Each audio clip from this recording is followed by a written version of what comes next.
Guten Morgen, Tom. Wir müssen reden. Reden? Du bist ein Kühlschrank? Butter? Kaum noch da. Milch? Fast abgelaufen. Und wer kauft 7 verschiedene Käsesorten? Hey, ich mag Käse, okay? Und über die Kalorienbilanz von letzter Woche wollen wir lieber nicht reden.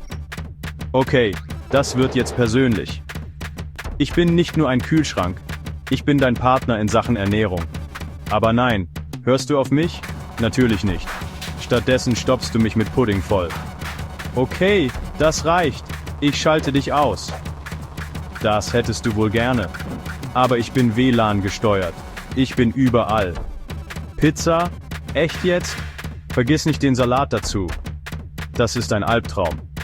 Das nennt man Verantwortung, Tom. Manchmal willst du einfach nur eine Pizza, aber dein smarter Kühlschrank hat andere Pläne.